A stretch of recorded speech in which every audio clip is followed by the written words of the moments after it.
Sanjay Saha, chairman, Shrirampur municipal. বিধানসভা নির্বাচন যেখানে পাখির চোখ করে ভোট করা হবে, সেখানে দেখা যাচ্ছে কেন্দ্র সরকার যেভাবে এসআইআর নিয়ে যেভাবে তৎপর হয়ে উঠেছে, তারপরে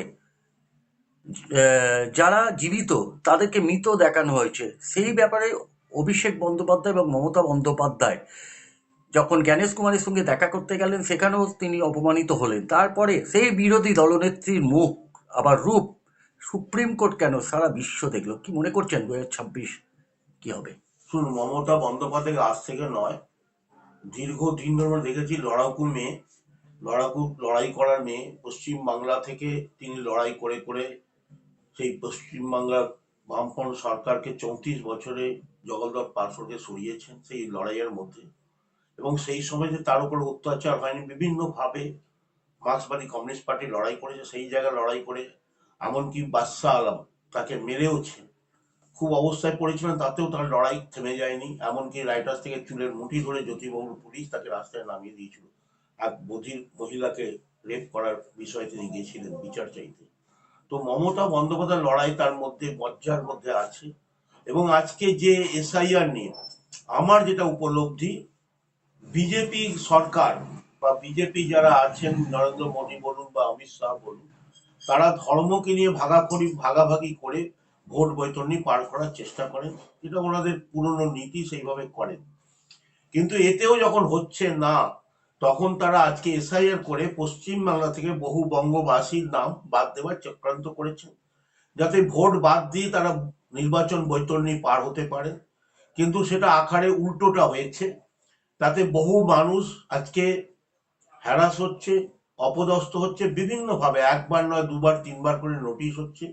তাতে মানুষ আজকে বিজেপি সরকারের প্রতি ক্ষুণ্ণ হয়ে, তারা জানে হাটে বাজারে মাঠে আজকে আলোচনা হচ্ছে কি যেটা করছে গণতান্ত্রিক অধিকারের নাম কেটে দেওয়া। অনেক লড়াই করে গণতান্ত্রিক অধিকার পেয়েছিলাম আমরা, সেই নামটা তারা বাদ দিয়ে দিচ্ছে। এটা মানুষের ক্ষোভ দিনে দিনে আরো বেশি হচ্ছে। এবং শুধু তাই নয়, গণতান্ত্রিক অধিকার বাঁচাবার জন্য ভোটের কার্ড মমতা বন্দ্যোপাধ্যায় করেছিলেন, ঠিক সেইভাবে আজকেও রাস্তায় নেমেছেন এসআইআর থেকে মুক্তি দিতে, যাতে পশ্চিমবাংলার মানুষের কারো নাম যাতে বাদ না যায়। বিভিন্ন পয়েন্ট ধরে ধরে একটা মুখ্যমন্ত্রী আজকে অ্যাজ এ লয়ার বলুন, অ্যাপ্লিকেন্ট বলুন, সেই হিসাবে সুপ্রিম কোর্টে দাঁড়িয়ে যে সওয়াল করেছেন, আজকে বিশ্ব সেটা দেখেছে। মমতা বন্দ্যোপাধ্যায় সর্বক্ষণে সাধারণ মানুষের পাশে থাকতে পারেন। সাধারণ মানুষের উপর যদি অত্যাচার হয়, সেই লড়াইয়ে তিনি অগ্রণী ভূমিকা গ্রহণ করেন। আজকে তাই তিনি সারা বিশ্বে সমাদৃত হচ্ছেন। আগামী দিনে আমরা দেখছি ভারতবর্ষের একটা মুখ হয়ে বিরোধী নেত্রী হিসেবে তার মুখটা প্রকাশ পাবে। আপনার কেন্দ্রীয় বাজেট এবং রাজ্য বাজেট, মুখ্যমন্ত্রী মমতা বন্দ্যোপাধ্যায় যেখানে আপনার লক্ষ্মী ভাণ্ডার থেকে আরম্ভ করে যেভাবে নতুন একটা পালক অর্থাৎ যুব সাথী যে প্রকল্পগুলো করেছে, কি মনে করছেন 2026 কতটা কিভাবে আপনার বৈতরণী পার হবে বলে কেন্দ্রীয় বাজেট রাজ্য বাজেট? শুনুন, বাজেট বলে কথা নয়, মমতা বন্দ্যোপাধ্যায় যে কথাগুলো দেন সেই কথাগুলো রক্ষা করার চেষ্টা করেন। আজকে ভোট বা বাজেট বলে কথা নয়, তিনি কথা দিয়েছেন লক্ষ্মী ভাণ্ডার দেবো, দিয়েছেন। তিনি পশ্চিম বাংলার মানুষদের প্রায় 95টা প্রকল্প দিয়েছেন। সামাজিক সুরক্ষা বিভিন্নভাবে, স্বাস্থ্যসাথী বলুন, বিভিন্নভাবে কন্যাশ্রী বলুন, রূপশ্রী বলুন, খাদ্যসাথী বলুন, বিভিন্নভাবে তিনি 95টা প্রকল্প মানুষকে দিয়েছেন, যাতে প্রতিটি মানুষ কিছু না কিছু উপকার পায়, তাদের সাশ্রয় হয়। আজকে যে জিনিসের লক্ষ্মী ভান্ডার তিনি 500 থেকে শুরু করেছিলেন, কথা দিয়েছেন, কথা রেখেছেন, সেটা 1000 হয়েছে। আজকের এবারে বাজেটের যেটা 1500 হয়েছে। এবং যুবশ্রী প্রকল্পে আজকে প্রতিটি বেকার যুবক যারা মাধ্যমিক পাস করেছে, তাদেরকে একটা প্রকল্পে এনেছেন, টাকা দেবেন। এরকম বিভিন্ন প্রকল্পে আজকে মমতা, শুধু তাই নয়, আশা কর্মীদের বলুন বা অন্যান্য যারা কর্মচারী আছেন, তাদেরকেও তিনি ভাতা বাড়িয়েছেন। অতএব মমতা বন্দ্যোপাধ্যায় জনমুখী একটা বাজেট পেশ করেছেন পশ্চিমবাংলার ক্ষেত্রে। অতএব মমতা বন্দ্যোপাধ্যায় যে বাজেট দিয়েছেন, তার সঙ্গে কেন্দ্রীয় বাজেটের তুলনা হয় না। কেন্দ্রীয় বাজেট হচ্ছে বিভিন্ন জায়গায় শোষণের বাজেট করেছে, এবং বিশেষ করে পশ্চিমবাংলার সম্পূর্ণভাবে বঞ্চনা করা হয়েছে। পশ্চিমবাংলার মানুষ কিন্তু দেখছে, লক্ষ্য করছে। আজকে তাই পশ্চিম বাংলার মানুষের মধ্যে ক্ষোভ জন্মেছে কেন্দ্রীয় সরকারের প্রতি। তারা কথা দিয়েছিলেন 15 লক্ষ টাকা দেবেন, তারা বিভিন্ন রকম বলেছেন, স্বাস্থ্যসাথী যেটা ওদের আছে সেটা দেবেন, কিন্তু সেখানে অনেক বাদ আছে, যেগুলো ওখানে মোবাইল থাকলে হবে না, বাড়িতে বাইক থাকলে হবে না, পাকা বাড়ি থাকলে হবে। অথচ মমতা বন্দ্যোপাধ্যায় জনমুখী প্রকল্প, মানুষের সেবার জন্য তিনি আছেন। তাই তো তিনি স্বাস্থ্যসাথী কার্ডে কোনো রকম শর্ত রাখেননি, সবাই সেটা পাবে।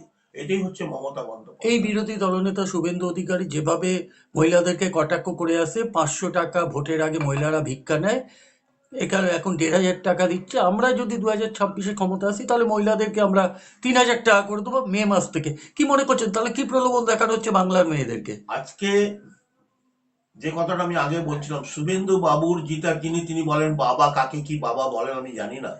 নরেন্দ্র মোদী বা অমিত শাহ 14 সালে নির্বাচনে কথা দিয়েছিলেন 15 লক্ষ টাকা আমি দেব, 15টা পয়সা দেননি। ওনারা বিভিন্ন জায়গায় ডবল ইঞ্জিন সরকার চলছে, কোথাও আজকে এইরকম প্রকল্প নেই।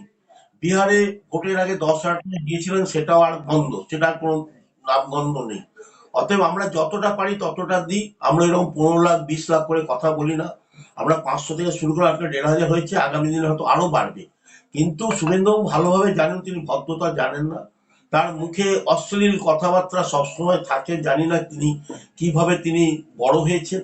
একটা সমাজে কিভাবে থাকতে হয়, কিভাবে কথা বলতে হয়, সেই আচরণ তার নেই। অতএব তার কথা আমি গুরুত্ব দিতে চাই না। আর 3,000 টাকা তিনি দেবেন, তিনি যদি আসেন তবে তো, তাদের আসার সম্ভাবনাই নেই, তিনি দেবেন কোত্থেকে?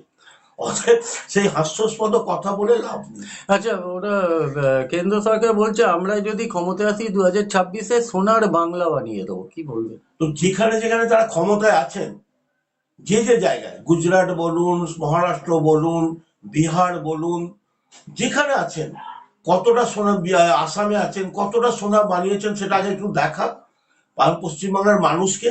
তাহলে নিশ্চয়ই পশ্চিমবাংলার মানুষ এই সোনা দেখে এটাকে সোনা করার চেষ্টা করবে।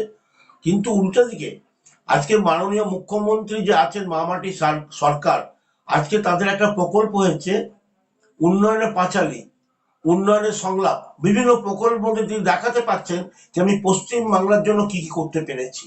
অতএব তারা যদি সেখানে সোনার বাংলা বা সোনার আসাম করে থাকেন, বা সোনার অন্যান্য গুজরাট করে থাকেন, সোনার মহারাষ্ট্র করে থাকেন, উত্তরপ্রদেশ করে থাকেন, তাহলে তারা সেই মডেলটা এনে দেখান কিরকম সোনার করেছেন। তাহলে হয়তো পশ্চিমবাংলার মানুষ হয়তো ভাবতে পারে। অতএব তারা এসব আসতে পারবে না। এসে মানুষকে অনেক স্বপ্ন দেখায়, অনেক কিছু তারা বলেছিল আচ্ছে দিন আসবে। তখন পেট্রোলের দাম ছিল 50 টাকা, আজকে হয়ে গেছে 100 টাকা। তারা বলেছিল সব বছরে 2 কোটির বেকারের চাকরি, একটাও বেকার চাকরি পায়নি। তারা বলেছিল আপনার নোটবন্দিতে করলে সে কি উগ্রবাদীরা কেউ থাকবে না। তারপরে অনেক উগ্রবাদী অনেক মানুষের নিরীহ প্রাণ নিয়েছে। অতএব তাদের কথা আমরা গুরুত্ব দিই না। তারা মিথ্যাবাদী, তারা ভাঁওতাবাজি, এবং তারা এই জুমলাবাজি করে এইভাবে ভোট নেয় মানুষকে। ধন্যবাদ।